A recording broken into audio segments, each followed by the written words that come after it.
An incredible 4,000 fans turned up to watch the Emerging Nations World Cup final last week.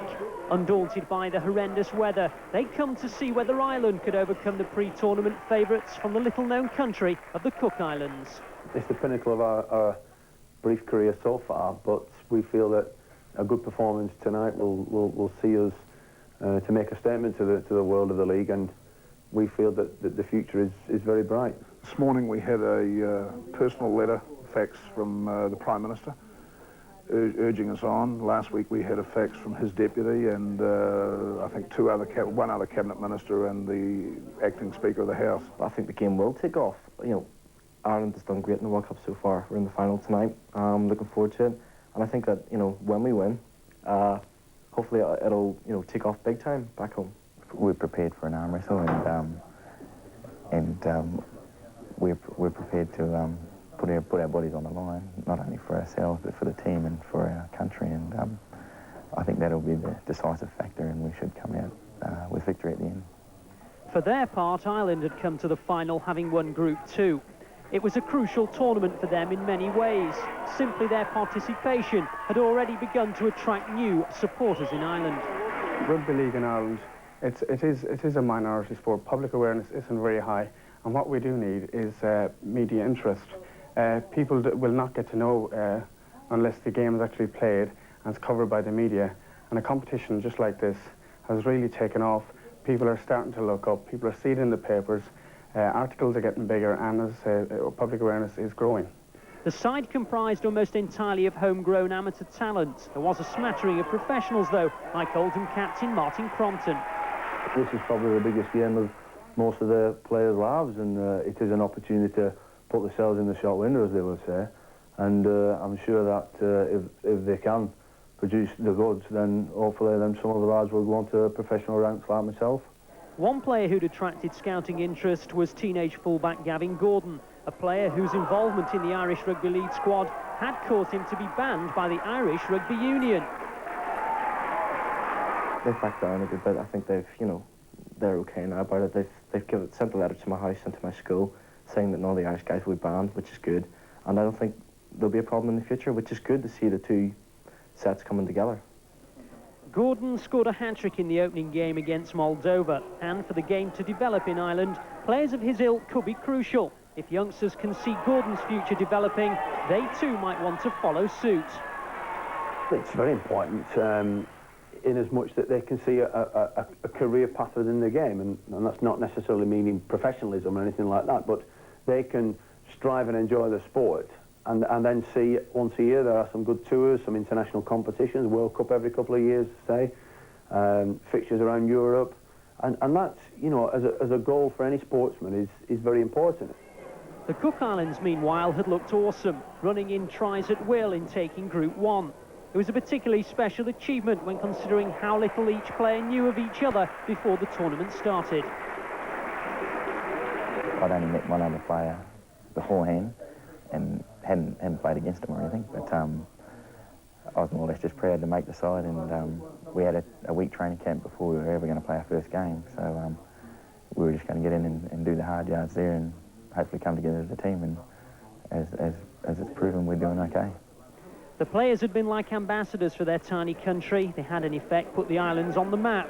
For one or two players, such effective individual performances could even have spelled a future career.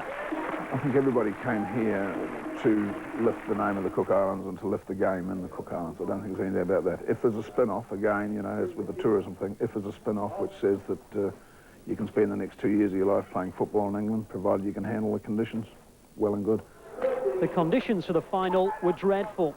Despite the weather, though, nothing can dampen patriotic passion. The Cook Island haka, prior to the final, was a colourful curtain raiser. The Irish did their best too, with a rousing reception of their anthem.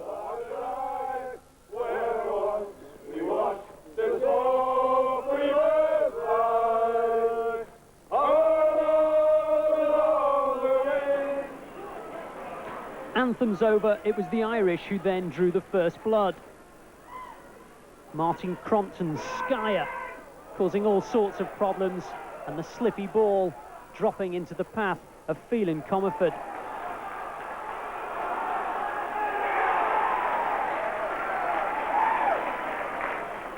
Soon, though, the Cook Islands had got into their stride and overcome the conditions. Alex Commode on the end of a superb Ali Davis inceptive pass, and it was 4-all. That advantage soon became greater. Another try, another mistake. Sonny Shepherd able to pick up the pieces where others had dropped them.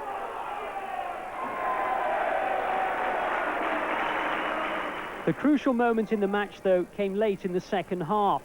The Cook Islands led 12-6 before captain Craig Bowen almost single-handedly put the game beyond the reach of the plucky Irish.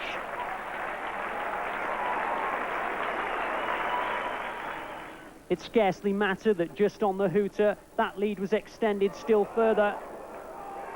James Cuthers strong enough to battle his way over the line. His try was converted, 22-6 the final score. The final, like the rest of the tournament, had been a rousing success, and the game of rugby league in all the emerging nations will have benefited immeasurably. Well, it's only going one way at the moment, especially with Super League and things happening next year. The support's just going to jump right up. I'm glad I got it all on videotape so I can show the kids and their kids' kids. So when I'm a bit older, I'll be able to look at it myself and say those were the days. Those were the days indeed.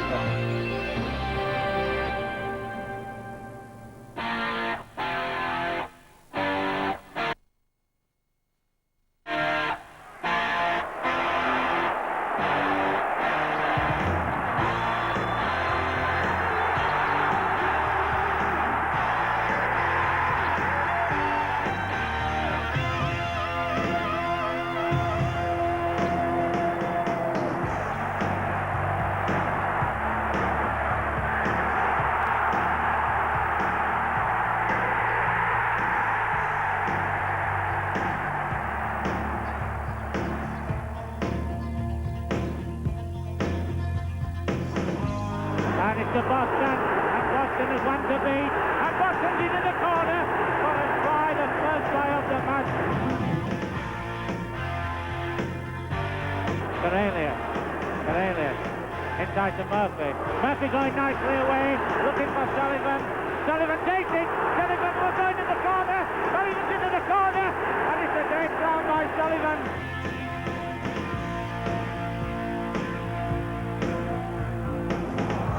Sullivan, can he go? Sullivan, can he go? I think Sullivan will go off into the field. I don't think anybody's going to catch him. Everybody's saying go, go, go, and he goes for a try to Sullivan. Beavers, now inside from Eadie, and Eadie can run. There's a chance Schubert gets this, he'll be in. He'll be in with Schubert unless he can come across and take him. But Beard is in, and Beard gets the try, a brilliant try. Australia is now attacking, and Beard, and the kick by thrown in. Fairbairn should have it covered, but he doesn't. In fact, the ball comes loose, and it's Australia with a very good chance. Britain having to get back quickly. McMahon in possession, and goal to dummy. A dummy and gone on the blind side, and is going to score.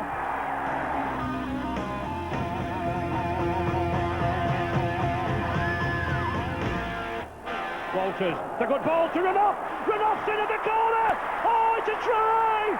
A try for Australia!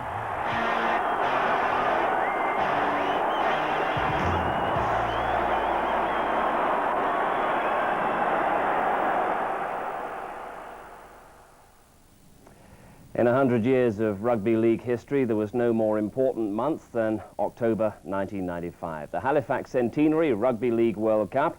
And in this programme, we're going to review the 15 matches that led to the presentation of the biggest prize in the sport at Wembley last weekend. Ray French and Joe Lydon have had the last week to form their opinions on everything that went on. We'll hear from them later. But the competition began with 10 teams contesting 3 groups. Eddie Butler takes the story on from there. Group 1, 4 teams and 2 to qualify. Top seeds Australia, home nation England, Fiji and South Africa, the outsiders. Day 1, the top 2 came to the Twin Towers, but was Wembley the right place for the World Cup opener? A crowd of 41,000 said yes.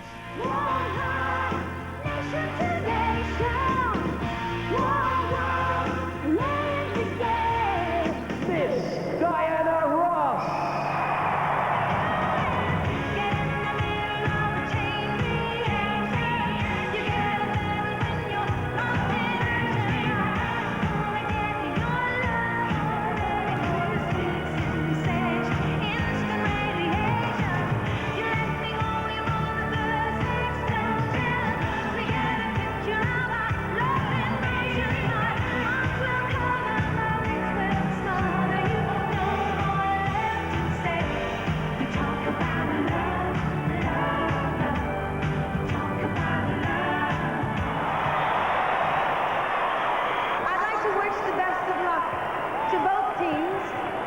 England and Australia.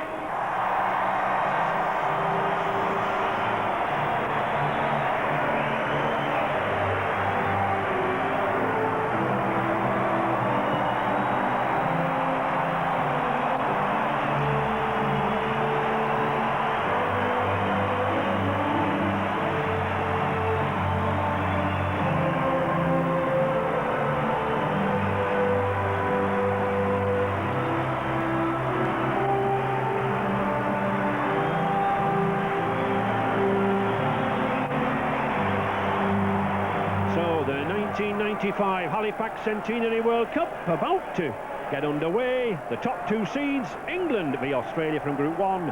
Another 15 matches to come throughout England and Wales. And away we go with Rod Wishart. A long high kick, well picked up by Darryl Powell. Oh, and looks a little high. But it's England in the new style jersey, the all-white, with the red cross. Australian defence, very, very flat, Thursday. It is. I noticed before, they're probably a little bit rusty, Australia, because a lot of these players haven't played for a long time, and they certainly haven't played together. And they seem a little bit rusty whether they're supposed to be left side or right side. Oh, there's a chance here for Barry John Mather. Now then, long striding, 6'5", but that's a tremendous tackle. Tremendous tackle from Brasher. Barry John Mather just couldn't make it to the line, but the first chance was there for England. Australia would have been better advised to push that ball out wide, but they're in charge. Fickler to Dimmock. Dimmock looks for support. Out here, Opawati going for the corner. It needs a good tackle. It's still in possession. Oh, good defence there from England. Barsham again to Payne. Difficult forward to put down, this Dean Pay. Australia edging nearer all the time. Tuvey, he'll switch the play, he does. Fickler, oh, beautiful sidestep from Fickler, and there's the first try to Menzies. Beautiful play. Australia done well here because what they did, they stacked their left-hand side, and England was spread out, thought they were going to spread the ball. Brad Fiddler seen the defence move up too quick, big step off his left foot, and Steve Menzies backing up the middle and offloaded the Menzies and scored under the post. John Edwards.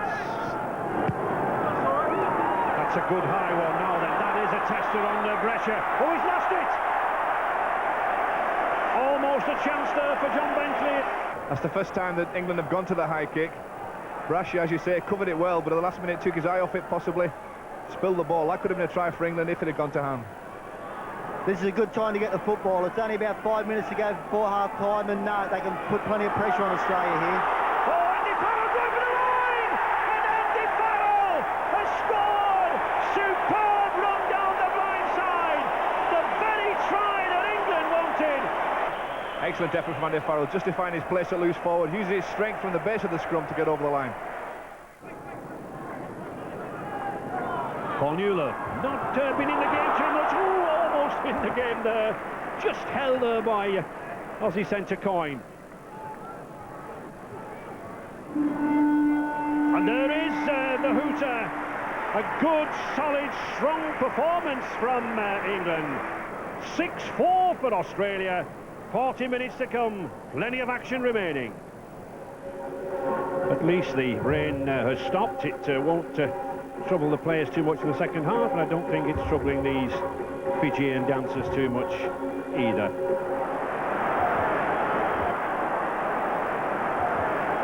Edwards again. Another high one, Natasta.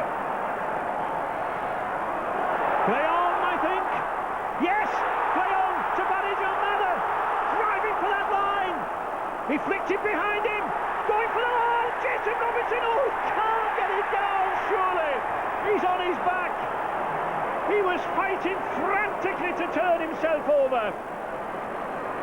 I think he knows in his own mind that he just didn't get it down. Remaining in this sequence. Surely Edwards will want to move it wide. He does. Sakal, he's got Newlov out here. Newlov has got Rudlinski. Newlov going himself. Can't get the ball away. Excellent tackle there by Coyne. On the sixth tackle. Chris Joynt drives through. There's a chance for a try. Mr. Cummings checks with the in-goal judge and he awards a try. Once again, the kicking game, middle chip kick through from Joynt there. Brasher makes a big mess of it. It doesn't look like the Brasher did get any touch to it, and it's a fair try. England 10, Australia 6, 5 minutes into this second half. Menzies significantly keeping out wide, looking to use that burst of pace. Fittler again, does well to get his pass away. Nice inside to Toovey.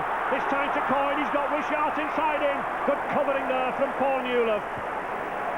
That was danger for England. This still is. Fittler. Oh, that's a tester for this young... Oh, was he interfered with? I think he was. But it's a try nonetheless to Mark Coyne. Brad Fittler, well, how calm was he when he kicked that football? It was a great kick. Chris Radlinski just lost it somewhere in flight. The ball bounced kindly for Australia, but there was Coyne on the spot to touchdown for 4 points. It was a great kick from Fittler. All square, 51 minutes gone.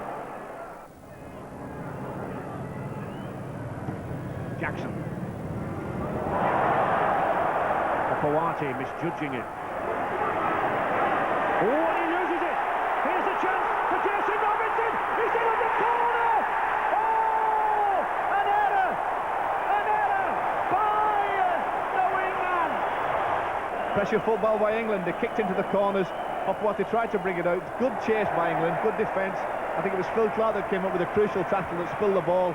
Jason Robinson, if you give him chances like that, he's going to take them. He pounced on the ball and managed to get over in the corner, Steve. England 16, Australia 10. England assistant coach Andy Goodway, Robinson's try was a reward for application, really, wasn't it? Paul Newlove intercepted here now then. Brasher coming in just, and he shrugs him off. Oh, and a superb effort. You see, Jimmy Dimmick, that's inexperience. There's no need to push that pass. Paul Newlove just said, thank you very much. He's smiling before he gets to the line, Newlove. Great fend, right arm fend, pushes Brasher off, still smiling. 4-pointer. The England coaching party on their feet. John Joyner, the assistant from Castleford, Phil Larder, at last a smile on his face. It's England 20, Australia 10. I mentioned early on, Steve, that only 5 of these players had actually played at Wembley. And what I was interested in, yesterday afternoon when players normally visit, Australia didn't come. No, they didn't. They chose not to come. Terry Hill's made a big break down the outside here. Terry Hill, he's got space, but a cracking tackle by young Radlinski. That was a try-saver. And another one on Hopewati. The England cover, flooding back, but still Australia. Coming in here to Dimmock. Dimmock puts the ball out. It's back to Menzies, and Menzies is going over. Once again, support play. Australia are not out yet. And it's that man, Menzies, try-scorer supreme, puts hope again in those Australian fans. Ball comes out, maybe a little bit fortunate when the pass from Dimmock here comes off an Australian hand. But Menzies there on the spot again to get his second try of the game. Into injury time now. English supporters keeping their fingers crossed. Australians urging them on. Just 4 points the difference. A couple of minutes into injury time. We have had some stoppages, of course. England will now be looking to put some tackles in. And there is the hooter. The opening World Cup match is over, and England are the winners. This victory will give them confidence. It will boost their morale as they enter this, what will be a tough 3-week World Cup tournament. Shaun Edwards, the England captain, that was a very satisfying and in the end a very dramatic victory, wasn't it? It was dramatic. We didn't play to the best of our ability. I think we'll have to improve to win the final.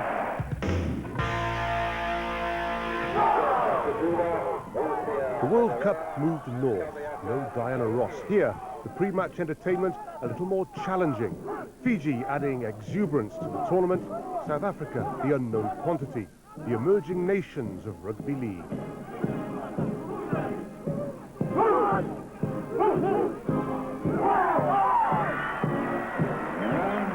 Good crowd assembling here at Cougar Park. Many hundreds waiting to come in to look at these two teams.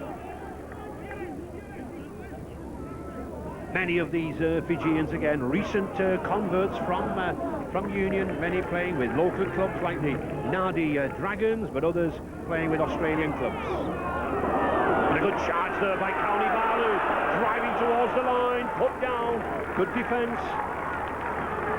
One of the local players with the Eagles club there in Fiji. Fiji moving it out wide now. Good pass on the outside there. Oh, and the fullback!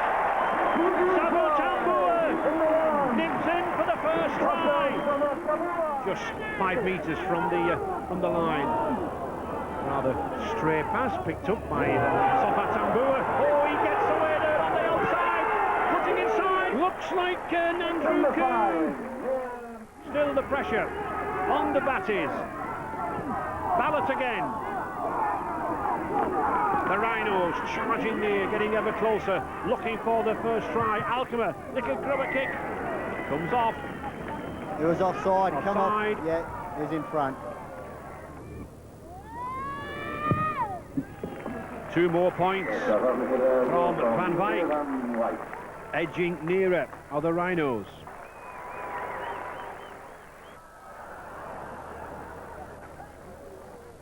Half-time in Keighley. In Yorkshire, time for a cup of tea. Elsewhere, time for a warrior to make his point. The universal language of sport. The point being, please replace your divots.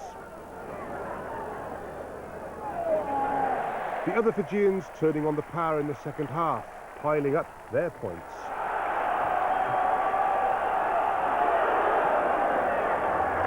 Tremendous run there. Tremendous run by Elise Tonga. Number 2. Every time he runs, he leaves South Africans lying on the floor. And here they are coming through now. Oh, striding away. Deku Tonga going for the line. He's in the corner. Wonderful effort, straight from their own line. They're so fast, they are so strong, these Fijians. They've certainly given the crowd their money's worth here. Gerald Williams can't quite make it. Jaco Alberts, one who probably does deserve a try. But there is the hooter. A superb exhibition from the Fijians. They were something of unknowns, they were something of outsiders in this tournament. They've certainly shown everyone, Steve, in Group 1, that England and Australia, it's no easy route to the semi-finals.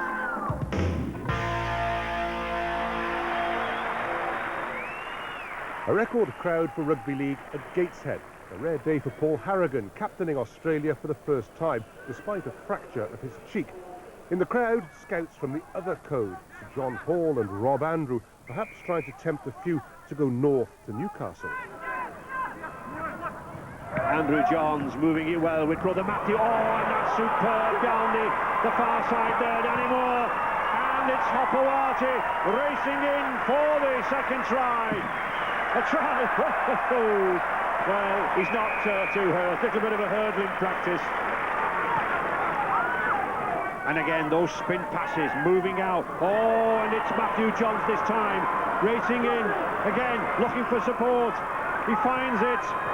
Oh, and striding through is Aaron Raper. looking for a move, set to move from the... Robbie O'Davis! Oh! Sweeping in, blistering pace.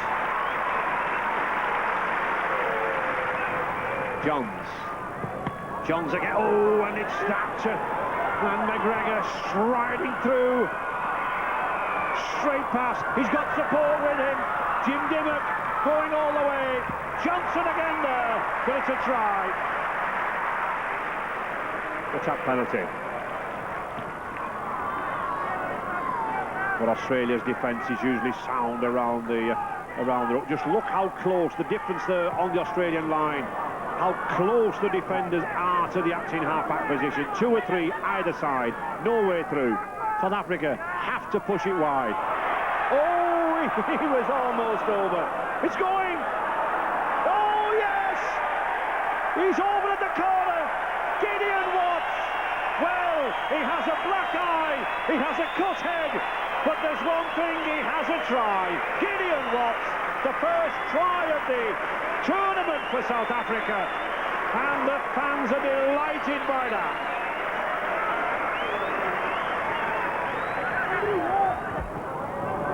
That was a beautiful pass there from Johns. Flicked inside by O'Day. Oh, and picked out of nowhere by Moore. That was fingertip passing. And that score taking Australia way past their previous best, and Andrew Johns equals the world record of 11 goals. That's the man of the night, Andrew Johns, and a record score for Australia. 16 tries and 11 goals. It was my first test, and all through the day I was a bit nervous and apprehensive, but you know, it's good. You know, playing alongside my brother helped me out a lot, and you know, to South Africa's credit, they're a building, you know, football nation, and you know, they never gave all night, so it's a credit to them. And there's no reason why they can't be a, you know, a competitive team in 5 or 6 years.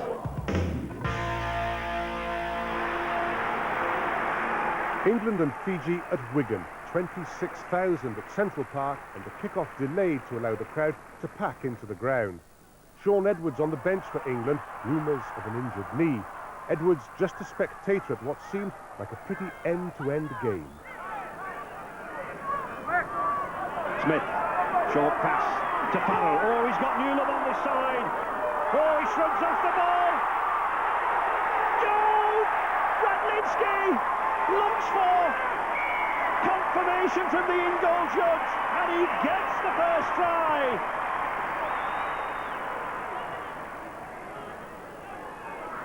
Bobby Goulding, long, high kick, it's intended for Radlinski. Radlinski picks it up, back inside to Jason Robinson. Oh, and that is absolute class.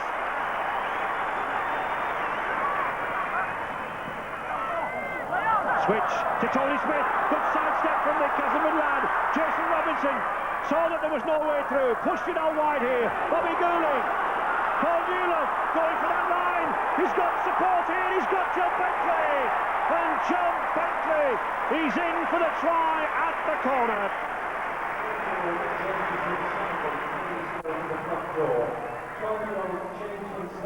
Paul Broadbent going through. Paul Broadbent going for the line himself. Oh, that's a tremendous run. Tremendous run.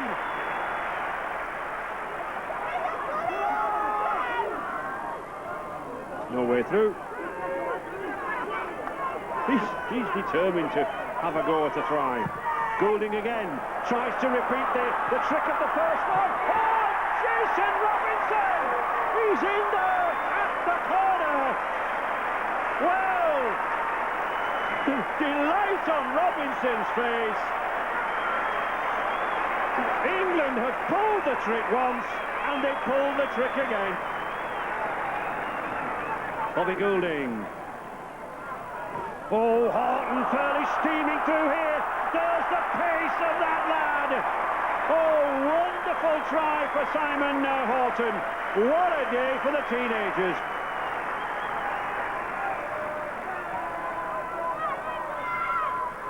Good run by Smith. In there for a try.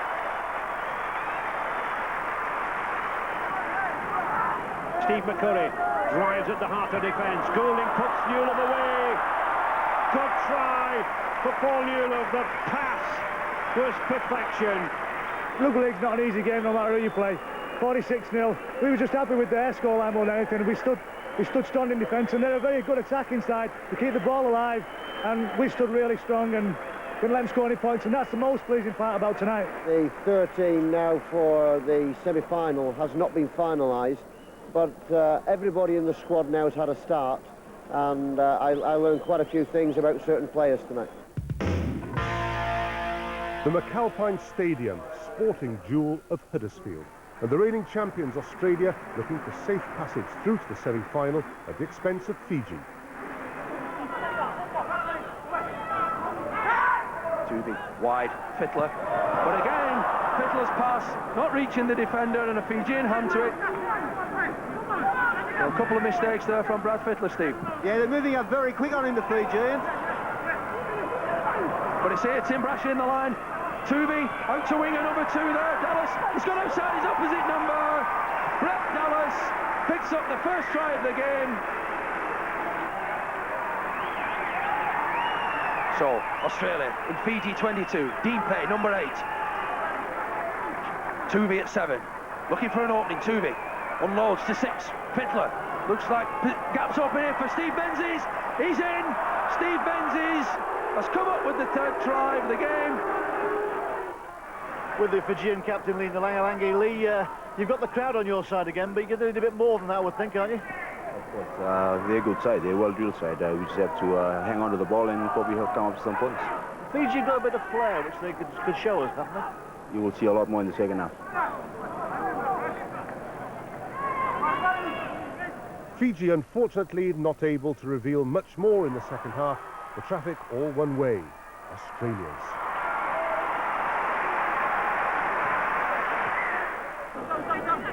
So, Tooby on the 22 to Fittler. Dummies inside, drops it inside eventually. Oh, splendid combination there to Gary Larson. That was a set ploy.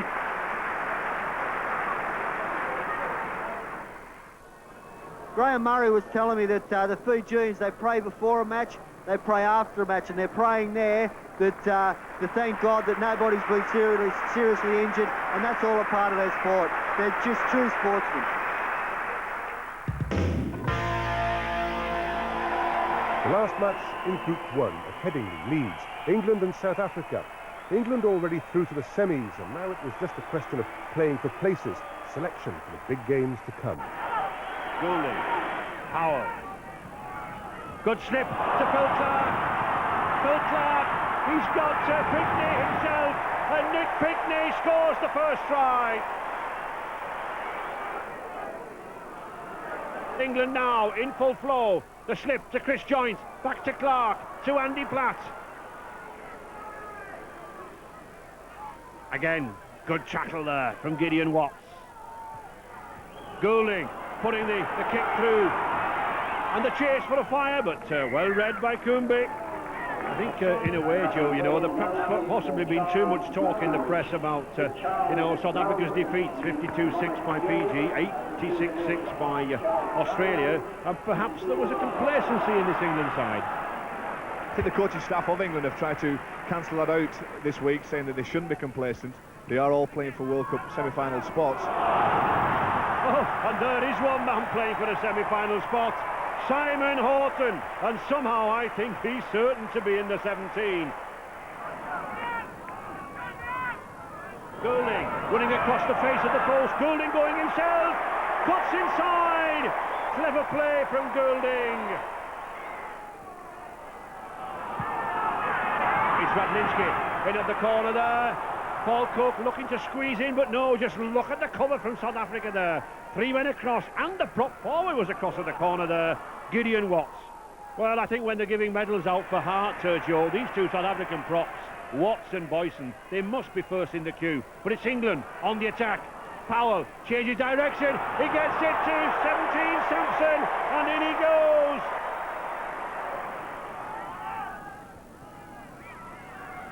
Powell, that's a good pass. Savage on Mather now then. Mather, he's got the length of the field to to go. He's 6'5", he's got Martin Offiah with him. Offiah going for the corner, but Cumby gets him.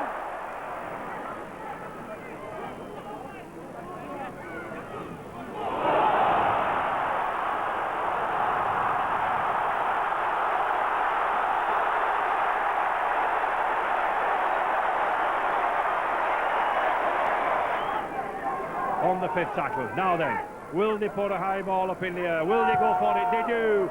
Surely a last chance. Van Wyk puts it up. Radlinski's underneath it. Oh, he takes it perfectly. And he comes racing down the middle. Tremendous play by Radlinski. But it's all over. England have won. 46 points to 0. Yes, and the South Africans taking the applause as well that they might. They've worked hard in all of the 3 matches, and I'm sure by the time the next one comes around, we'll hear a lot more of South Africa. Try to get out of this World Cup with honour, and I think the guys succeeded very well in that. We weren't going to let them get a big score, and I think all that we had to go for here was our honour, and I think we came out very well. Honour for South Africa, but no points. England's top of Group 1, unbeaten in 3 games. Australia, as expected, the other team through. Group 2, the Pacific Island group, 1 to qualify from New Zealand, Papua New Guinea and Tonga.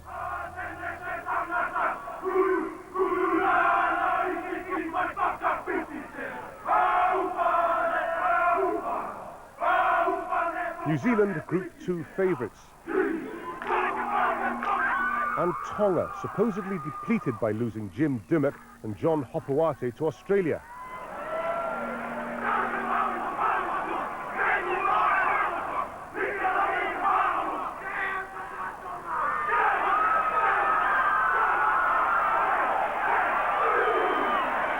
It was to be a World Cup classic.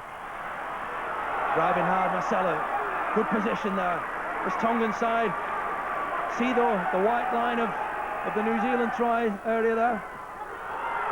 Good drive here. Lee Hansen, great ball! Lee Hansen into Willie Wolgram for the first try of the game. New Zealand down the blind side. Ruben Wiki stepping, driving hard, tackled by a man. This playing man seems to be everywhere today.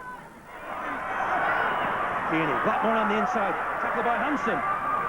Eventually, Sid Hero down the blind side. Oh, sloppy pass yet again, which could result in a try, if I'm not mistaken. He's given the try. Number 2 for New Zealand. Sean Hoppe has picked up a try after nothing.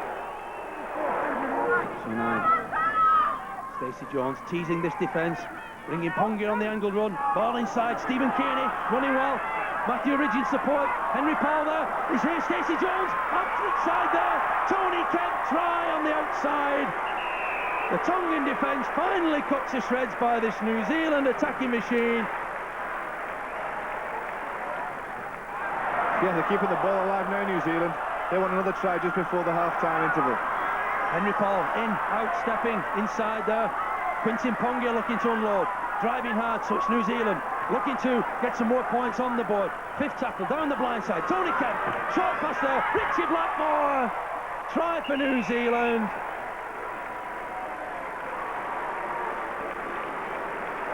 Fifth tackle, Tony Iro, probing the defence, inside to Barnett, inside there to number 4, Rupert Wiki. He's given a try. He's given double movement.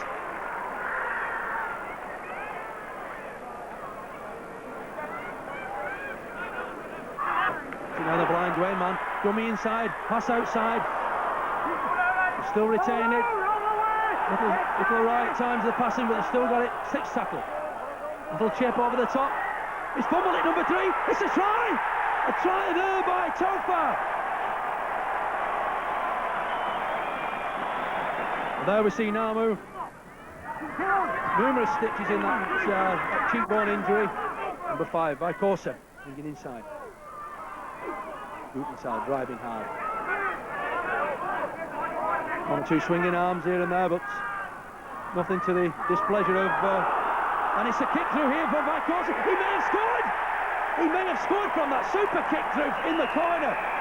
Third try for Tonga from a kick from Mann in the middle of the field to push Tonga out to 14-12.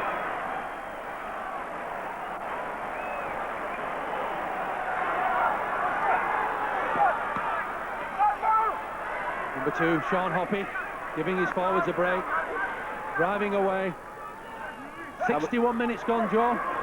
Yeah, that was good work from Hoppy there to help relieve the forwards' pressure and just take the ball away. Made good yards out of his own half. And his substitute, Finau, is picking up his loose pass. Finau into the corner. Finau for Tonga. We may have a major upset on our hands here with Tonga, the underdogs from the South Pacific, taking on mighty New Zealand and currently leading 20 points to 12.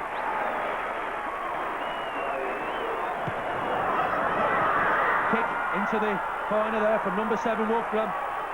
Collected there by Barnett.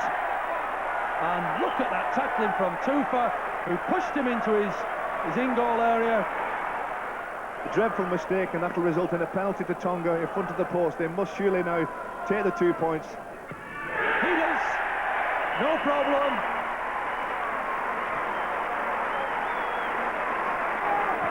So New Zealand, can they get some more points on it? Stacey Jones. Across the field, Namu. Kearney stepping off his left foot. Namu again. Into number 2. Sean Hoppy. Probing, weaving on the 22 metres.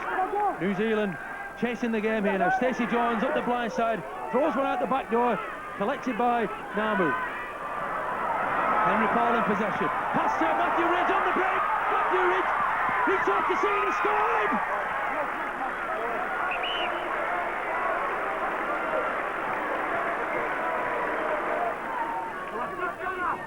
Infield. Namu. Jones. Henry Paul in the thick of action. Basketball pass. Sean Hopper. We're now inside the last minute of normal time. Kevin Iroh weaving his magic. Number 3, Richie Blackmore, pushing him off. Richie Blackmore's in for a try. Richie Blackmore has pulled some points back for New Zealand here in the corner. We're in the last minute of normal time.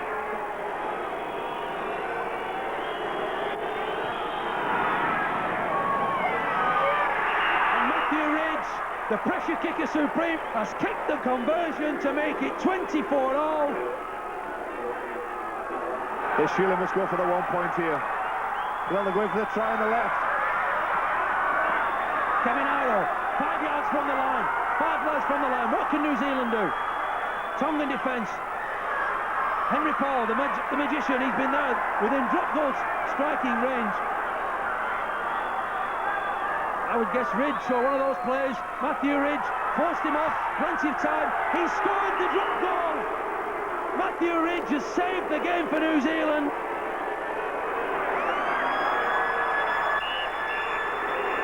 All the Tongan players, Terry, have done themselves and their country proud tonight.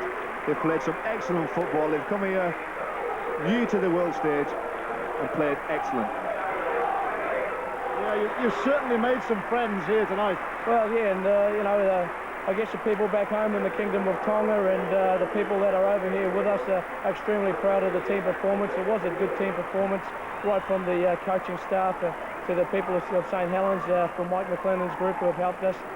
So, you know, once again, a big thank you to all those people.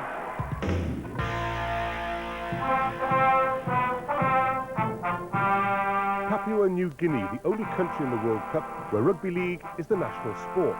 Tonga with a chance to bounce straight back after that cliffhanger defeat.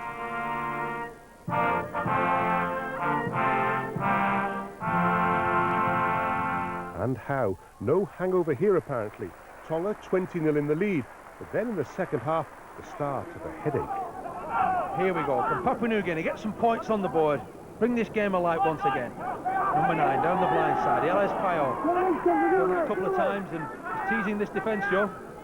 Well, on 2 occasions now, they've gone for the line on the short side, but no support there. Kororo took the ball down the right-hand side. Now they look to open it out wide.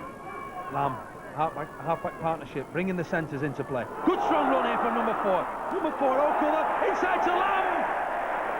Just what Papua New Guinea needed. Adrian Lamb, the captain, has brought his side back into the game with a splendid try.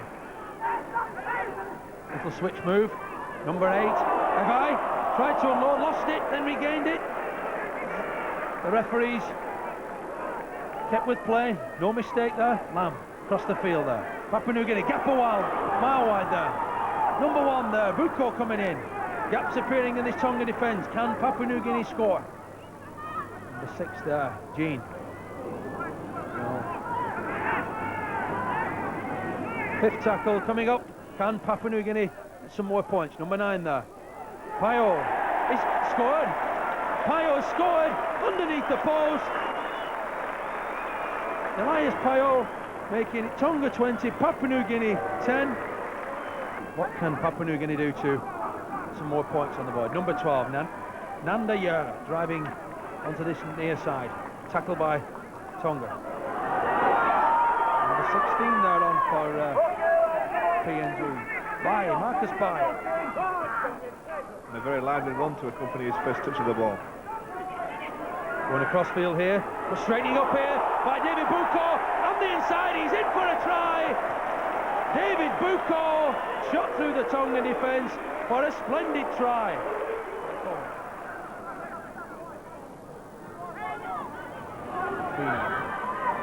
Inside there, Taufa running hard. Now Tonga about to break back into gear, as it were. Number 15, Liku, run hard all this half. Liku, twisting, turning. He may have scored there. He has. Liku has come up with a try for Tonga. The ideal way to respond to the Papua New Guinea onslaught. 5 yards from the line. Lam at first receiver. Bringing his runners, switched back down the blind side. Number 12 there, Yer. Inside there to 15. The substitute forward. Good play there. Enterprising play, trying to increase the score. Number 5 there, Kororo in the middle. Yard from the line. Are we going to see Pio trying to just look once more? No. Cross to Lamb. Little grubber kick through. He had a try by number 6 there, Stanley Jean. Linking well with his half-back partner, Lamb. Dwayne Mann, acting half. Wolfgram. Slips back inside. George Mann. Steps. Tackled by the first defender, but releases. Dwayne Mann. Bomb into the sky. Misfield there. Finally, coming up, number 2. Taufa. Has he scored? Did the referee give it? He has. It's the full-back Buku that let it bounce off his shoulder. The ball comes out to Amon, and there the number 2 for Tonga. Taufu goes over the line to score the try that could seal this game for Tonga.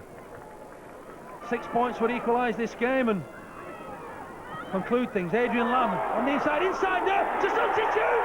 Number 15 for Papua New Guinea. Solbat has come up with a try underneath the post. So, and Pio level the scores in injury time for Papua New Guinea.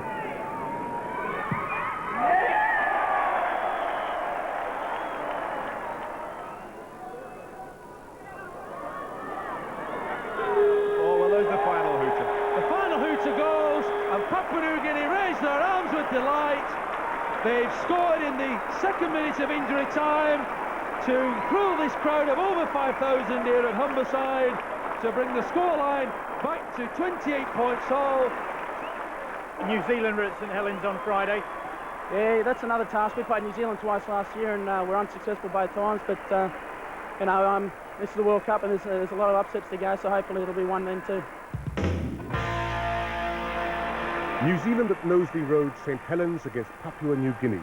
The Kiwis at the centre of a drug scandal, losing hooker Sid Ero, who took a swig of the wrong cough medicine.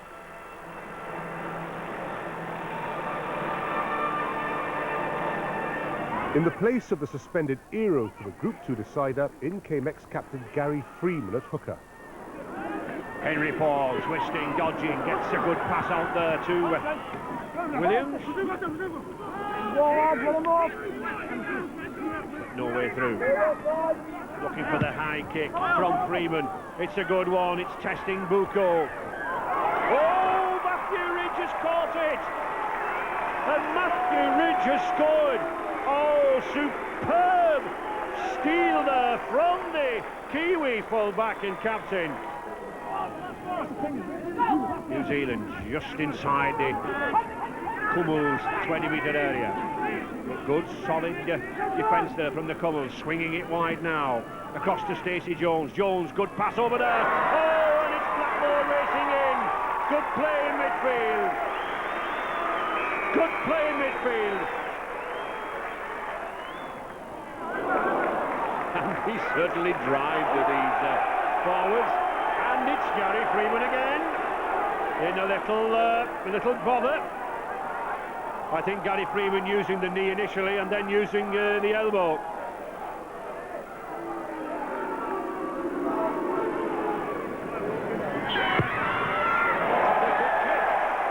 Straight between the uprights, the flanks are raised, and Papua with points on the board. With Kevin Iroh now, the two Iroh brothers thrown into the fray.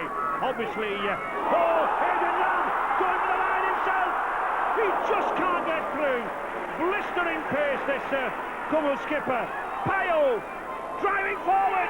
Has he got that ball down? Only the referee knows, and only the referee gives the decision. He says he hasn't got the ball down. Back to Lamb again. Oh, beautiful play. He's got real pace, this lad. Oh, a magnificent pass to Calvert. He's got one to beat. He cuts inside. Tremendous play from John Ockle. That really tested the Kiwis out there. But still the New Zealand line holds. Still Papua New Guinea can't get over it. And still New Zealand look to be heading for a semi-final place.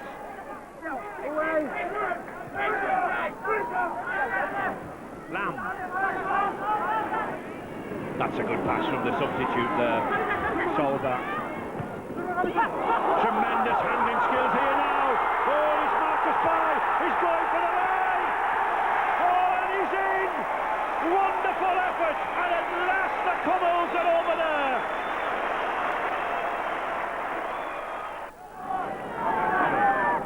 Mr. Cummings getting them the full 10 metres back.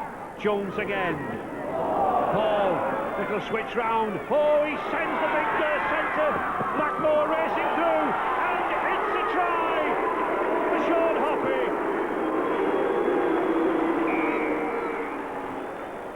The Papua New Guineans there just having a team photograph. Adrian Lamb in the middle.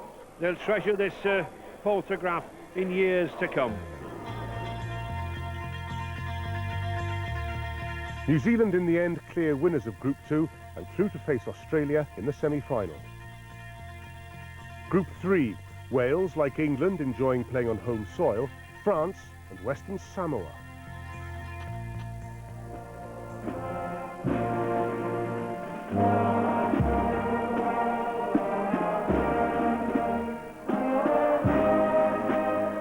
Wales huddling at Ninian Park, Cardiff, in front of another record crowd for Rugby League, the reigning champions of Europe in their own backyard, to take on France.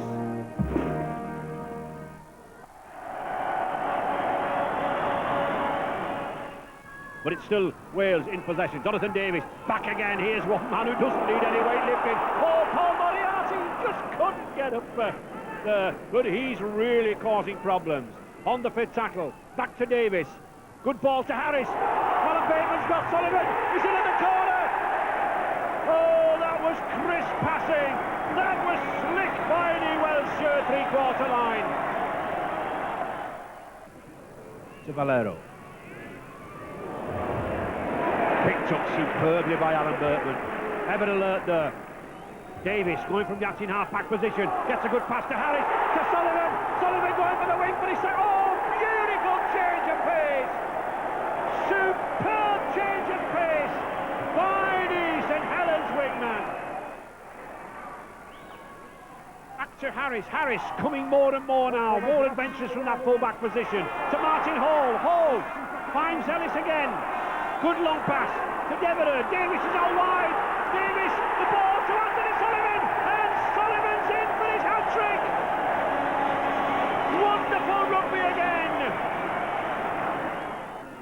is Cunningham, and Roland Phillips, the big Workington town prop.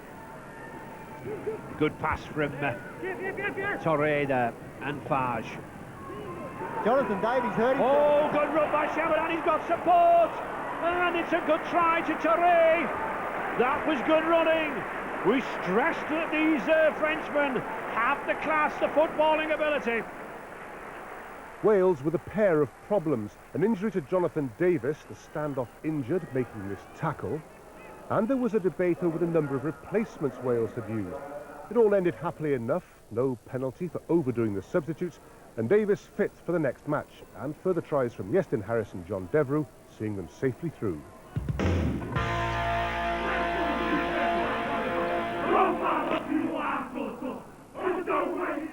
Western Samoa, the major threat to the established order in rugby. The islanders' natural aggression refined by the coaching skills of Graham Lowe. France were directly in the way, and from a bit further away, the watching Welsh in red. Number 9, Touré, acting half-back. Touré, switch down the blind. Number 11 there, Boudadouin. Touré, another switch down the blind to number 10. Bit of a gap here on the blind side for the French player. Into number 4, and it's Shamaran, who's picked up the first try of the game. Making it France 4, Western Samoa 0. On the blind side there, Poaching the hooker. He's going very close, Poaching. That was a nice little half break. Tackled well there by Cavastay, but it's number 11. In for the try, Tony Tatupo, who just scored. Poaching, acting half. Bit of a complicated switch move. A few passes in that move, and it's Matuta coming up the middle after 3 or 4 switches of play. Intricate move there from Western Samoa. The Samoan Demolition Squad.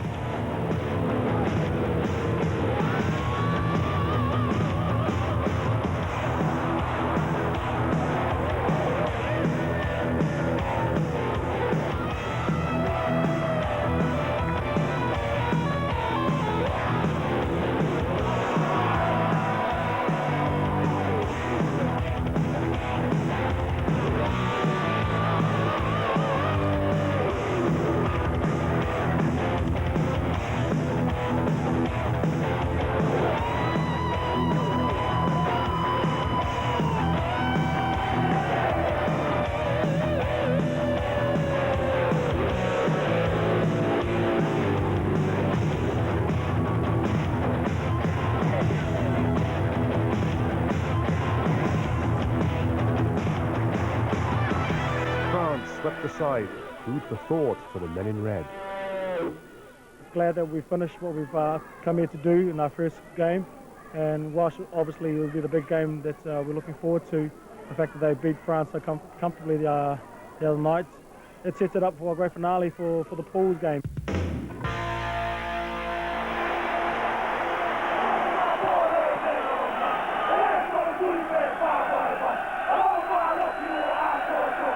The Group 3 showdown, another sellout, this time at the Vetchfield Swansea, facing down the Samoans, the side with the habit of coming to Wales and knocking them out of Rugby World Cups.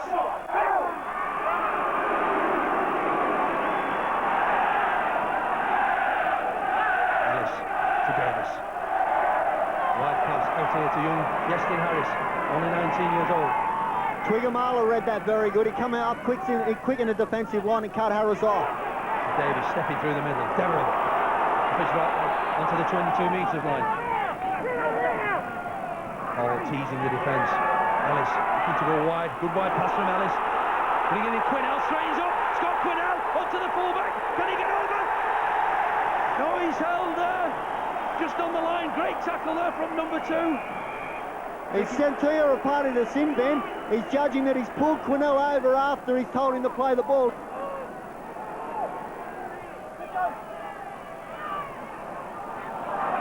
Harris has gone through for a splendid try. 6 minutes into this game. Grimacing with pain. Number 11, Tatupu. Crosby brings him Matautia straightening up. Vila Matautia, he stepped through, but a great response. Vila Matautia has scored the first try for Western Samoa. So on the possession, Wales, I mean, practically 2-1 there in the ratio terms, but pretty much even, Stephen, in the territory, Steve. Yeah, it's been even that area, but possession is in the Welsh favour by a long way. So a great kick here by Jonathan Davies for Anthony Sullivan. He dribbles the ball up and he scores! Anthony Sullivan has produced a splendid try. Wales leading 12-8, some 30 minutes. Big hit there from Deborah. That must have hurt. Moriarty comes strong. And Tuigamala tackling upstairs again. He'll have to watch his mark with this referee Smith. Ball acting half-back. Brings in Moriarty. Good tackle there from Sam Panapa. David Young this time up to halfway. Big hit by Vagana. We've seen some awesome tackling today. And another pile driver there from Vagana. Davis out wide. Scott Quinnell. Crossfield. Moriarty slips on the greasy surface. On the fifth tackle now. Davis back, trying a drop goal. Trying the drop goal, Jonathan Davis. Successful. Good possession play here from Samoa. Perellini in the action. Good drive. Blindside move. Ropati goes down the blind, looking for Tuigamala on the burst. And he takes some stopping. There's this powerful centre, Tuigamala. So Panapa, what can he weave some magic? Sam Panapa to Willie Porchin there. Almost over. Been dragged over the line on his back. Bit of magic from Sam Panapa and the supporting Porching, but no try. And it's Wales still with possession. Phillips unloads. Ellis to Davis. Into the last 10 minutes almost. Out to Adrian Hadley. Outside his opposite number. But no, tremendous tackle by Mark Elia. 4 metres from the line. Martin Hall acting halfback. Looks one way. Comes back. Richie Ayres up the middle. Driving hard. Richie Ayres on his hands and knees. Trying to scramble, but the Samoans hold out. David Young now. He's having a go. Same area. Need a little bit of inventive play here, perhaps Wales. Gaps must be out wide because the defence is very tight. It's Ellis looking down. Back down the play the ball area. They may opt for a drop goal perhaps, but with Davis injured, let's see. Back to Harris. Does he try one? He does. And yes, did Harris, the fullback.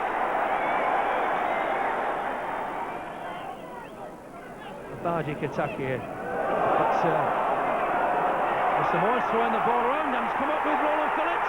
Roland Phillips inside to Kevin Ellis. Kevin Ellis has sealed matters here at the bench. Another mistake by Western Samoa. So Wales secured this game and will now go forward to play England in the semi. And there goes the final hooter. Roland Phillips, the Welsh players rejoice. They've won through to the semi-finals in front of a fanatical crowd here at the Vetchfield. I think the boys just got too over anxious in the first half of the game and gave away silly penalties and silly mistakes that, to Wales' credit, made the most of it. They took full advantage of them. A disconsolate Graham Law, but a massive crowd here rejoiced with their players. Arms raised, applaud their heroes. Splendid display from this Welsh team. Wales on top of gruelling Group 3 are now preparing to leave home to face England in the semi-final. So the World Cup competition down to the last four. No great surprises in the four that went through. But Ray French, who impressed you most of all among those that went out? Well, I think the Pacific Islanders, they brought a sense of adventure and excitement. They love to run, they love to handle the ball, they can tackle. They're naturals for rugby league, and we must invest in them, Steve. You know, we must give them a future. I mean, Joe Lydon, in terms of Western Samoa, enormous physical potential, powerful side, aren't they? Yeah, again, both Western Samoa and Tonga really epitomise what the new era of rugby league's all about, and they played an uncompromising, exciting brand of football. And Tonga really was so unlucky not to progress to the semi-finals. It would have been a major shock for the tournament, but they could have so easily picked New Zealand in that semi-final berth. Absolutely. Some thoughts that South Africa didn't really belong at this level, Ray, but what did they get out of the competition, do you think? Well, they are the new boys. They showed a lot of pride and a lot of commitment. You know, there was a feeling there of possible humiliation in that last match against England, but no, they stood up. They were a proud race, as we know South Africans are, and they threw everything into that match. They'll come, and I think by the time the next World Cup comes around, they'll be a force. So exciting group games, but on to the semi-finals. England against Wales, first of all. It took place at Old Trafford, and after the Welsh form against France and Western Samoa, there was no reason for complacency in the England camp, and it was a tough afternoon. Here are the highlights.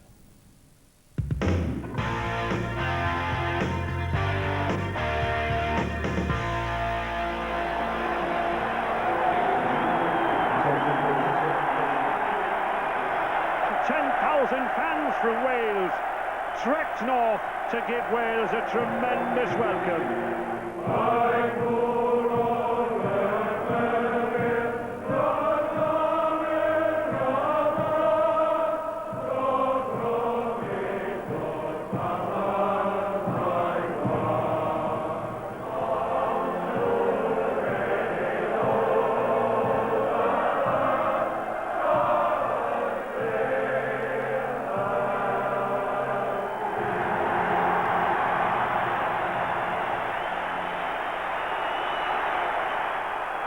A lot of pressure now on this England line. Davis again to put the kick. Ooh, it's almost out of the stadium. Well taken by Farrell. Accepted the responsibility. And Robinson trying to cut away again. He weaves, he dances, he dodges. He beats man after man. Tremendous run out of defence there by Jason Robinson. The crowd getting behind England. Carl Harrison can't get the ball away. He does. To Pinkney. Good display here. Yes, England had a good set of six on the previous tackles, but then a bad kick failed to relieve the pressure. This time they've managed to get it to Wales half, and I think we'll see the kick now. Farrell on this near side. He's got Clark. Can he get the ball across? Picked up by Farrell again. Back inside to Newland. Newland crashing for the corner. Paul Newland crashes over there. Superb effort from England. But it's Wales replying. Paul Moriarty. Offside. Tony Smith in an offside position. And after weathering the storm on the line, 2 points here from Davis would lift morale. Davis then looking for his second goal, and he finds it.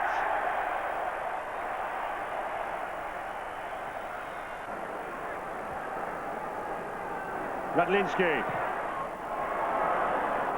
He's got the height, but not the direction. Well, he picks it up again. Still on the fifth tackle. An attempted drop by Goulding.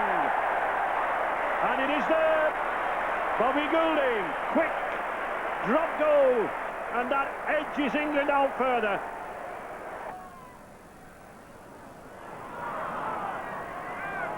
Oh, good pass there from Quinnell now. Then Wales got a chance out wide here. Alan Bayman has got it to Sullivan. Oh, now that wing there. Sullivan's still going, but it's in touch. No try for Demerard. Not an awful lot of penalties conceded in this match. The game has been quite free-flowing. Farrell. Good switch inside to Tony Smith. Oh, and Danny Spence is going over. Superb effort. That's what you call second-row support play. More trouble for Wales. Second row Paul Moriarty coming in with the punch on Andy Farrell. 10 minutes in the sin bin. And in Moriarty's absence, Jackson once again going from the acting half-back position. England really cutting Wales here around the rocks. The short pass to Goulding. He's got Pinkney. on the 5th tackle. Bobby Goulding stabs the kick to the corner for the fire, and the fire puts it down.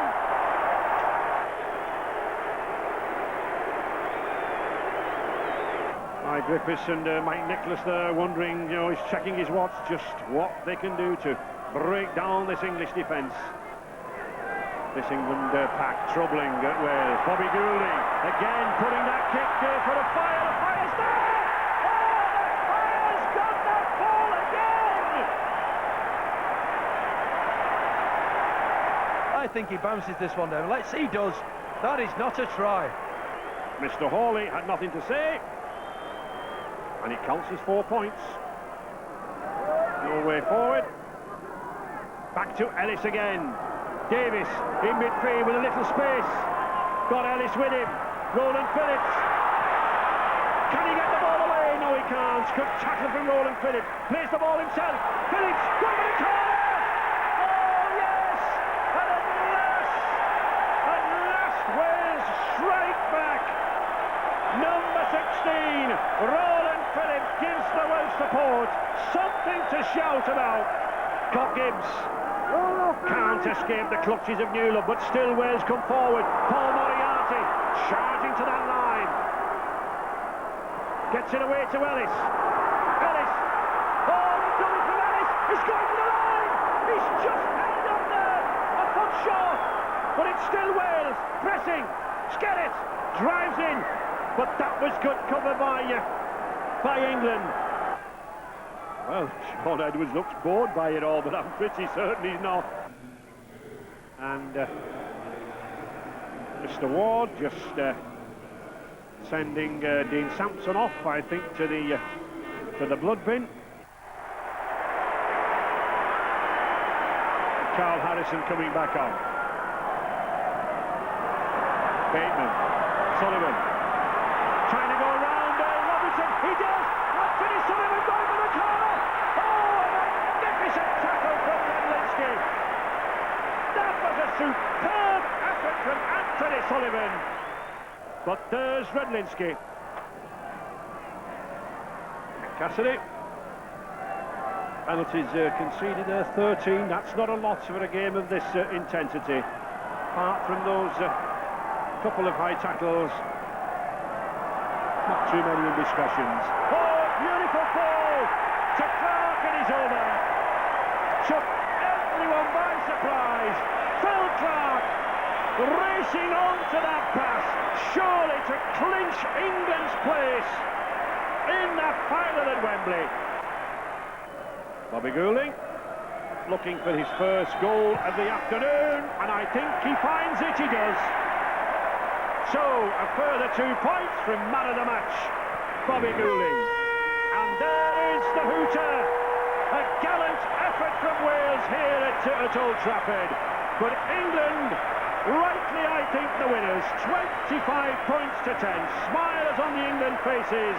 And it's been a splendid game, and the emotion's running high now. But it's been a fantastic game, and England deserve to go through on merit. Well, Jonathan Davies, that was no pushover, an amazing game in the second half. It's been a pleasure playing with the boys. It's my last game in international football, and it'd been nice to win, but you know, the best side won the day, and I hope they do well next week. Well, you know, the game's given me everything, and thoroughly enjoyed it. Couldn't have wished to play with a better bunch of lads against a great bunch of lads, the English boys. And it's just sad that it's got to come to an end, but there we are. Well, obviously, after absorbing that disappointment, things have moved quickly for Jonathan Davies. His return to rugby union was confirmed this week, and in barely 50 minutes' time, he plays his first game for Cardiff at home to Aberavon in front of a capacity crowd, and also the live cameras of BBC Wales, who will screen the match straight after this programme. The rest of the country will see highlights in Rugby Special. But Joe Lydon, what has Jonathan proved in rugby league after the last few seasons? He's proved an awful lot. Initially, when he arrived, he had his critics saying that he would never be big enough for the game of rugby league. Jonathan worked very, very hard and let his skills and talents answer those criticisms. I'm sure everybody that's watched him play and played against him alongside him has admired the way he's played the game. He's given an awful lot, but I think he'll admit himself that he's learned an awful lot. And although I am sorry to see him go back to rugby union, you know, I've got to hold my hands up and say he's been a great ambassador and played really well. And and I just wish him all the luck that he deserves. He's got a few years left in him, hasn't he? I think so, just a couple. And rugby league in Wales, after the excitement of the last month, Ray, that's received a real boost. Oh, I think so. I mean, Wales and Welshmen have been around since the turn of the century in rugby league, and we've had many false dawns with clubs in the past, but I do think the time is ripe for a club. It must be a top club, Steve. We can't have any half measures. We may have to repatriate players. We may have to compensate clubs, but we must put the top players down there, and I believe if we do, I think the Welsh public will support rugby league. OK, big boost for the game in Wales, but England through with a bit of relief, through to the final, to face the winners of Australia and New Zealand, who are playing the following day. Now, New Zealand have always threatened to break through at the highest level, and Australia were only too conscious of their power and potential as they lined up for the second semi-final at Huddersfield. An occasion of enormous tension was to follow. Australia, New Zealand, the second semi-final.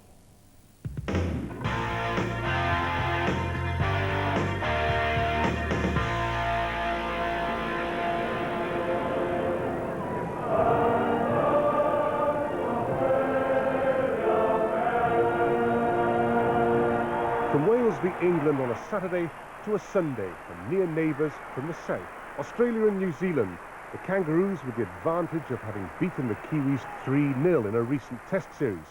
It didn't start like a classic. Johns with the pass. Oh, Menzies trying to break out wide there. I think we'll see this boy Menzies racing out wide off these passes by Johns. Fittler inside to Brasher. Brasher going for the line. 4 points, and it was the passing in midfield that once again caught New Zealand out wide. Tuvey didn't relish the attention there. Larson gets that ball away to Coyne. Back again to Carroll. Carroll. Oh, flicked inside. That was an element of luck, I think. But Menzies was hanging around out there. There was an element of luck about it. But class players make their own luck.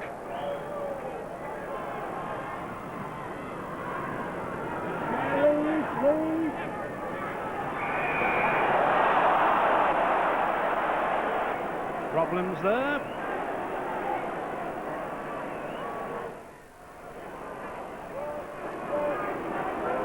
Oh, well, Stephen Kearney, I think he was objecting to the ball attempt at ripping out there by Fittler. Certainly the Australian was interfering. Matthew Ridge just composing himself.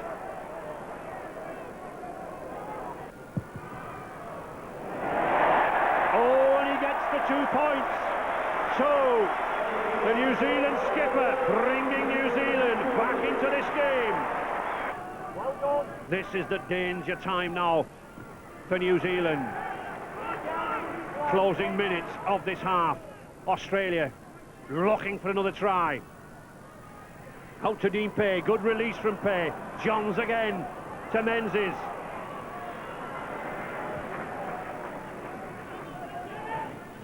Tuvey plays it down the same side. Coyne dummies his way through. We said this was the danger period. This is when Australia like to strike. Australia easing their way out of that 20-metre area. Oh, good passing there again, and it's Menzies on hand. Now then, just look at this boy go. It's a race to the line. Matthew Ridge is going for him. Hoppy is there, but he's going to go over. Sensational try from this boy, Steve Menzies. Bobby Fulton using his substitutes well. Mark Carroll's had a good hour. Kevin Iro trying to burst through, looking for support. Kearney, that's a good pass to Tony Iro. He's got Henry Paul there. Oh, beautiful pass from Henry Paul. Kearney inside to Pongia. Back again to Tony Iro. This is good stuff from New Zealand. Oh, just a support player short, but the Kiwis on the attack. Jean Namu, superb long pass to Iro. Iro cuts inside, gets it to Blackmore. Oh, again, a lovely pass, one-handed. And Barnett is in. That was style, that was class, that was good handling from Kangaroos, and at last they break the cover down. Namu, Pongia, offside, another 6 tackles against Australia. Quick tap again, Ostasini driving in, oh, tremendous effort there, almost took the Kangaroos by surprise. Jones, well, Kearney coming along at the face of the post 30, needs some direct running now. Namu again, nice switch of play, Tony Iro, will he go himself? He's in! Tony Iro, he's in for a try! Australia beginning to tire, the Kiwis roaring back, and Tony Iro took matters into his own hands. He went for the line, and he scored.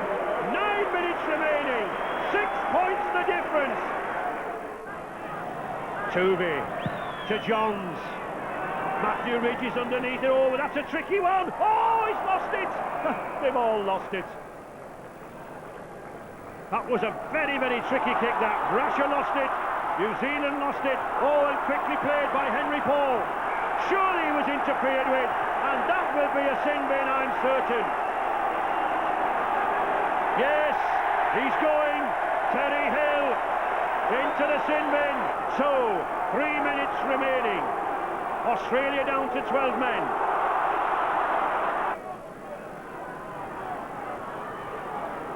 Last gap for New Zealand now. The message has come down from Frank Endicott that when they've got the ball in the 5th tackle, they must go in the air. They must bomb the Australians, nothing on the ground. Frank Endicott biting his lip. Kearney. Kevin Iro. He's got Blackmore alongside him. Just can't get through. Good cover tackle. Wainife. Bobby Fulton. Not been in this situation for a long time. Henry Paul again. Gets a good pass out to Matthew Ridge. Oh, and he's going for the line. Kevin Iro's going over. Oh, a magnificent try. New Zealand have come back, and it's Kevin Iro. The crowd going absolutely wild here. Tremendous effort from New Zealand in this final quarter. And the kick from the touchline from Matthew Ridge, one of the best kickers in world rugby, possibly to take New Zealand into the Halifax World Cup final. The pressure on the skipper.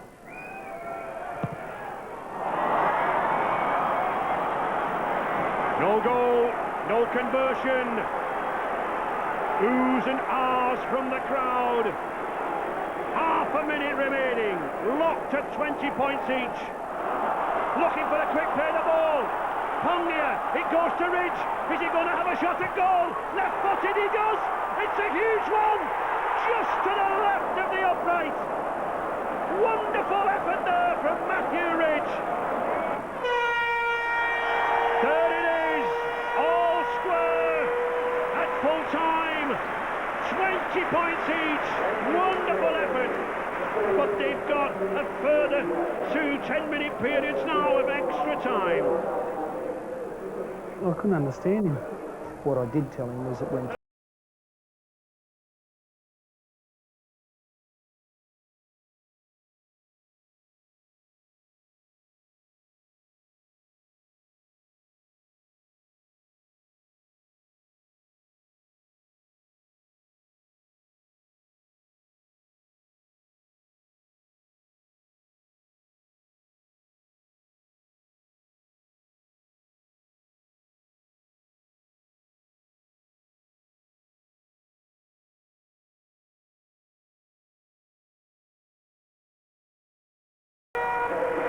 Certainly shown the true metal this afternoon. I was quite a few seconds when I was on my way home. And if next week's as hard as that, I wish I was at home. Yeah, well, mate, we had a kick from the sideline that, you know, I possibly should have got. And then a drop kick that probably missed by about centimetres, but there's a coat of paint in it, but that's the way it goes. I mean, full credit to Australia. They hung on for the win. And, I've got to give our guys a big rap. I thought we stuck in there really well, and we showed a lot of pride and a lot of commitment, a lot of heart, and you know, we almost came away with it. And you know, it's pretty hard to take it, you know. If anything, Joe Lydon, has been a question mark over New Zealand commitment and pride in previous seasons. That's been dispelled over the course of the last month. Definitely. I mean, they have a wealth of talent to select from. I think they have a problem combining that talent. And this World Cup, they didn't quite get the formula right. But if they do get that formula right, they have the potential to win any tournament in any game. And the key to the development and progress of the New Zealand game is possibly the Auckland Warriors and the club level, the involvement in the Winfield Cup as well. That's been a massive boost for the New Zealand game.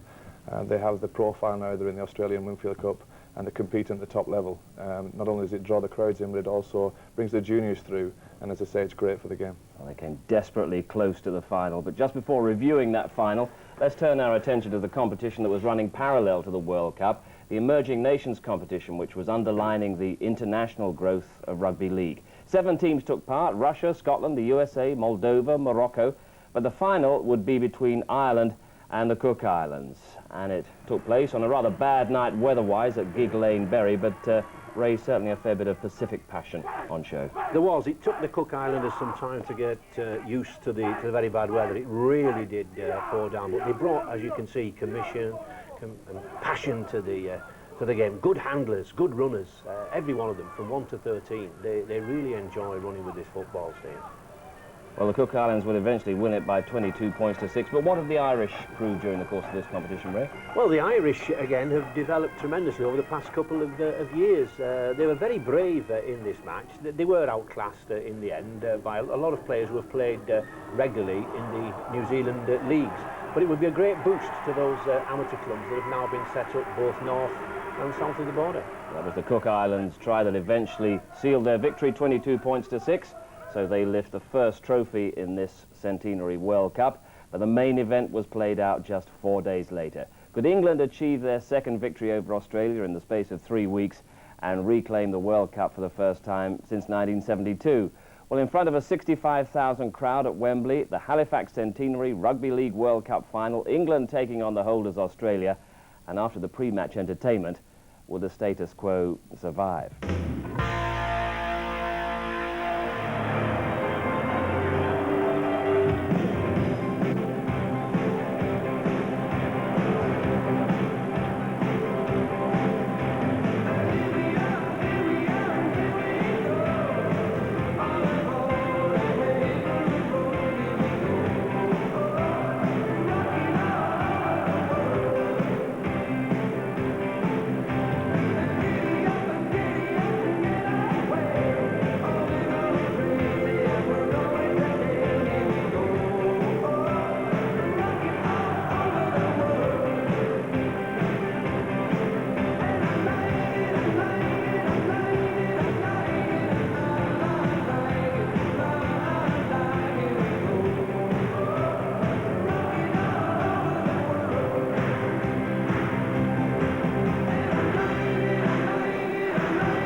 Taking of the kick-off. Australia on the attack. Desperate defence here needed now from England. Larson cutting through. Larson. Oh, he's only got to lean over. Surely no. He's just held up. Australia again. Johns moves the ball out wide. Oh, good tackle. Excellent tackle there from Paul Newland on Terry Hill. Australia moving the ball wide again. They've got an overlap outside. Brings it back inside to Menzies and to Dimmock. Well, I think the Kangaroos would have been better advised to have continued that ball to the left. But it's Johns again with a little grubber kick. Robinson's there! Oh! looking there for the consultation, and I'm sure Richard's got the touchdown. He has, says Mr. Cummings, but there'll be a lot of controversy on that, I'm sure. England on the attack to Farrell. And penalty. Andrew Johns penalised.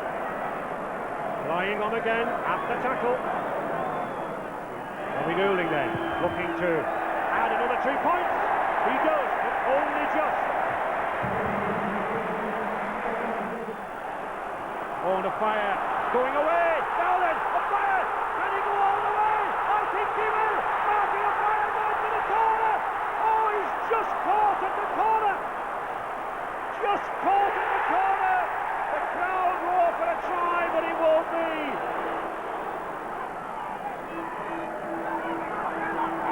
Mark Carroll. Another penalty, I think this time against England, but it was foul play spotted.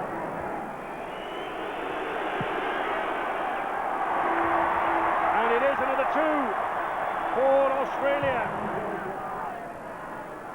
This is better then from England now. England moving forward. Cassidy. Switching play with Clark. Clark, oh, almost getting through. Just an ankle tap. But 15 metres from the Australian line. Bobby Goulding opening it wide to Dennis Betts. Betts to Tony Smith. He's got plenty of pace of this Cuthbert standoff. Newlove drives for the line himself. And Paul Newlove, he takes matters into his hands. The big, powerful Radford Northern centre.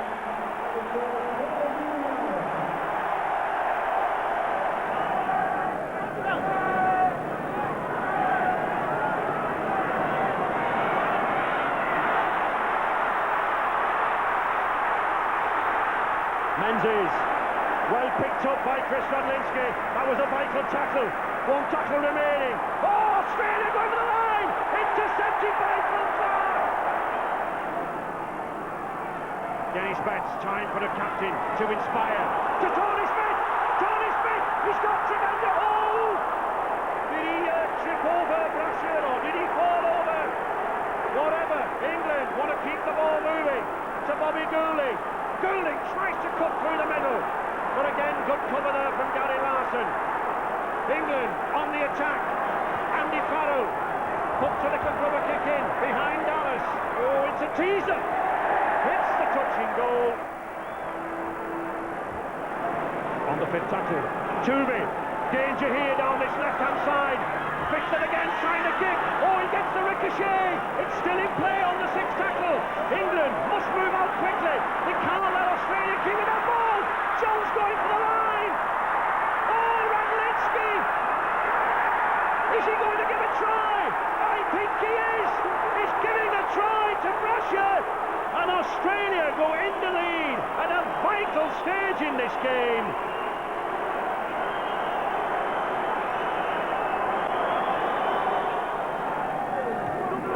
Platt, good pass from Platt.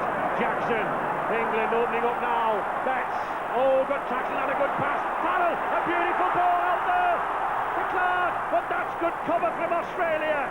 Superb rugby from England, and Australia there. Professional foul. No wonder England are annoyed at that, and that surely must be a sin bin offence. Terry Hill, a good tackle. Tony Smith. Jackson. Still Lee Jackson. Puts that kick in for Phil Clark, but it's picked up by Wishart. That's good cover again. Toomey again. To Brasher. Brasher finds a gap. Well, the ball was knocked down. Picked up by Radlinski. Forced into touch. There is the hooter. England, sadly for them, is a lost cause. Menzies, Wishart, Coyne and Brasher congratulate each other. It was that Brasher try that was the killer at the end. England have pushed hard during this World Cup. but still lack the killer instinct to take the crown off these champions. We tried our best. We did what we had. We probably didn't do what we had to do on the day, but when you're talking about rugby league match, not everything comes together for you. We stuck at our task. We didn't have a lot of ball at times, but we was close for a long time, and it's a couple of little mistakes just let them in to take the game just out of our reach towards the end. And there is number 6, Brad Fittler, leading the Australians up those steps for the Halifax World Cup. Yet it means so much to Australian rugby. Presented by His Royal Highness the Prince Edward, and gratefully received by Brad Fittler. Australia, winners of the Halifax World Cup 1995. Yeah, we got better each game, and you know, the boys were under pressure, you know, from at home and and from over here. We didn't have much go pressing over the boys. They lifted today, and England played great, but you know, it was played better. Australia then, the world champions. They're proud world champions. They've deserved it. Yes, Australia world champions once again. The England players, Joe Lydon, have now had, what, 8 days to reflect on the way they played at Wembley. Should they be that disappointed, what should they regret most of all about that Wembley final? Apart from the result. Yeah, the result obviously, but the fact that they had it there, they could have won it. I mean, in my opinion, they were the better side throughout the competition. They had the form and they had the experience as well. And in the last hurdle just failed to grasp it. So they must be very, very disappointed. But they also should be proud in the way they played and they approached the games. But it's still hard to swallow, a bitter pill to swallow. How much did you see Australia improving during the course of the competition compared to that opening match at Wembley? I think markedly. Brad Fittler said at the end, they summed it up, that every game they got better, they became more involved as a team, the pattern developed, and they started to believe in themselves that they could go all the way and win it, which is a big issue. I mean, it's a big, to have that confidence. When they first arrived here, I think they thought they were the underdogs, which is unusual for Australia, but as the competition went on, they started to have that self-belief, and in the end, it proved to be right. It's a great belief, Ray, among the Australians. Among the English players and among the Great Britain players, is there now a sort of mental block about stringing together a run of victories against these Australians? Well, it seems to be coming that way, Steve, doesn't it? And I think, you know, psychologically we do have to break that down. I don't think the players were ever too confident. I think the public were too confident, and I think that was the problem that many of the players faced. I don't think Phil Larder was ever too confident, but this is the problem with the Aussies. They put a clamp on you, they hold you, and they wait and wait and wait. You make a mistake and they pounce. Difficult, very, very difficult. We've got to break them down. Absolutely. Well, from Australia, another great team performance, as you say, but what about the 13 outstanding individuals of this World Cup competition, or at least one man's opinion? Here's Ray French's choice of the dream team.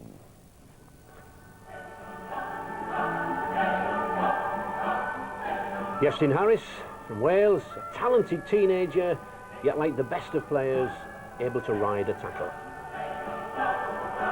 England's Jason Robinson here, always hungry for tries. Just notice how low he goes and at the corner.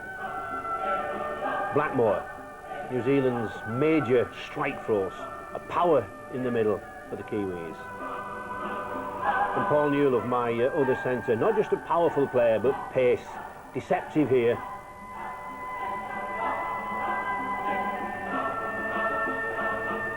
And Anthony Sullivan, sheer class as a wingman, the feint inside and the pace on the outside. Brad Fittler, always at the heart of the things for Australia, whatever the pressure, always in control, flights the ball and provides a try. And Lamb, the Papua New Guinea scrum half. Just look at the vision here. One eye on the opposition, one eye on his own men, and the perfect pass.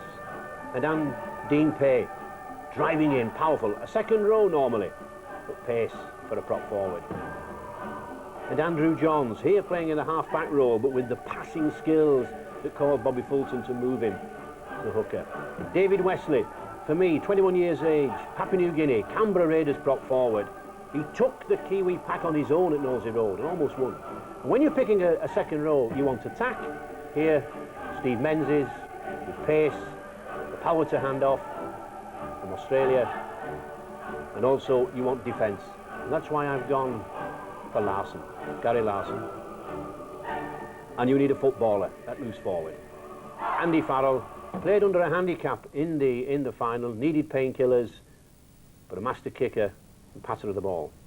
Yeah, good player and good team this. 2 from Wales, 3 from England, 5 Australians, 2 from Papua New Guinea and 1 New Zealander as well. Joe Lydon, has Ray got it about right there? I'd say about right. A very hard job to select a team from such a massive pool of talent, a job that I didn't fancy, and that's why Ray picked it. We're unlikely to see that team in action, but who would you have as captain? Brad Fittler, perhaps? Well, he was the captain of the Australians who lifted the trophy, so I think they got the selection right, so I'll go with him, yeah. Overall, the last 3 weeks, this Halifax Centenary Rugby League World Cup, what has it done for the sport? Where has it left the sport, Joe? I think it's lifted the image. You know, it's been a great tournament. Not only have the fans enjoyed it, the people who've gone along to the games, but also the players that have been involved in it, and it's just left at the right time. Now we have to go forward. We have the product there. It is a great product to watch and a great game to play as well. And now it's just up to the administrators to make sure that they push it forward. Were you surprised? Were you gratified? Certainly at the kind of support that the opening group games got, tremendous attendances.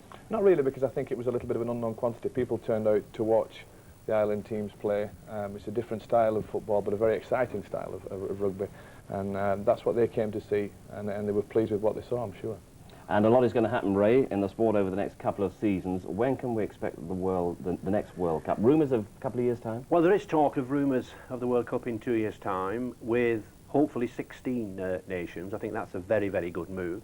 And there's also talk of games in Dublin and Paris. So I think we can look very, very optimistically rugby league-wise. Whether 2 years is a little too early, I'm not too sure. I personally would go for 3, but as long as we could provide the excitement we've had over this past month, I'm not really bothered. And have you seen enough young players coming through at international level to excite you as well? Oh yes, where I really am excited is with England. Never mind the defeat. We do have some young players. I mean, people like Cook and Radlinski there in the back. Jason Robinson is still a very, very young player. Andy Farrell at 20 years of age. Simon Horton at 19 years of age. Never in 100 years has England ever had so many youngsters in an international side. Ray, thanks. Joe, thanks. One day they might beat Australia as well. Wherever rugby league goes over the next 100 years, it can rest assured that the first 100 have been celebrated in some style. The Halifax Centenary Rugby League World Cup has shown that certainly globally the sport is strong, but no one is stronger than those Australians. World champions once again. Bye-bye.